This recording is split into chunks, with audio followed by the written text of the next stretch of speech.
అనగనగా ఒక పాము కోతితో ఇలా అంటుంది, నన్ను కొంచెం ఒక 4-5 చెట్ల అవతలకి తీసుకెళ్ళి అక్కడ వదిలేవా అని అడిగితే కోతుండి, అమ్మో నువ్వు పామువి, నీ గుణం నాకు తెలియదా, నేను నా వీపు మీద నిన్ను ఎక్కించుకొని తీసుకెళ్ళానే అనుకో, కొంత దూరం వెళ్ళాక నువ్వు కాటేవని నమ్మకం ఏంటి అంటుంది.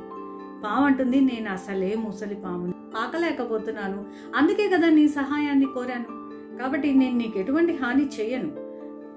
అప్పుడు కోతి అంటుంది, నీ మాటలు నేను ఎలా నమ్మాలి? అప్పుడు పాము అంటుంది, అయితే నేను కాటేస్తానని అనుకుందాం, ఆ చెట్టు నుంచి ఈ చెట్టుకి పరిగెడుతున్నప్పుడు నేను కానీ నిన్ను కాటేశానే అనుకో, నువ్వు అంత ఎత్తు నుంచి కింద పడిపోతావు కదా, నువ్వు పడిపోతే నేను పడిపోతాను కదా, అసలే ముసలి పాముని, దెబ్బలు తగులుతాయో చచ్చిపోతానో ఎవరికి తెలుసు, కాబట్టి నేను అలా చెయ్యను అంటుంది. సరే కోతి కూడా కరెక్టే కదా ఈ లాజిక్ అని అనుకుని సరే అంటుంది.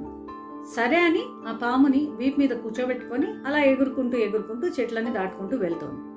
సడన్ గా దాని వీపు మీద చిటుక్కుమని అని అనిపించింది. ఇంకేముంది, కోతికి అర్థమైపోయింది, పాము నువ్వు నిజంగా నన్ను మోసం చేసావు కదా అంటే, పాము అంటుంది, నమ్మడం నీ బలహీనత, కాటేయడం నా నైజం, నేను దాన్ని ఎలా ఆపగలను చెప్పు అంటుంది. ఇది మన మానవ సంబంధాల్లో కూడా చాలా సార్లు మనం గమనిస్తాం.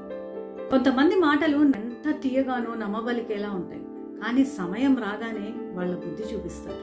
అందుకే కొత్త వాళ్ళని పరిచయం చేసుకునే ముందు, కొత్త వాళ్ళతో మాట్లాడే ముందు, వాళ్ళకు ఒక మాట ఇచ్చే ముందు, వాళ్ళ దగ్గర నుంచి ఒక మాట తీసుకునే ముందు వాళ్ళ నేచర్తో చాలా చాలా జాగ్రత్త, చాలా అప్రమత్తంగా ఉండండి. మీకు ఈ కథ నచ్చినట్లయితే ఒక లైక్ చేయండి.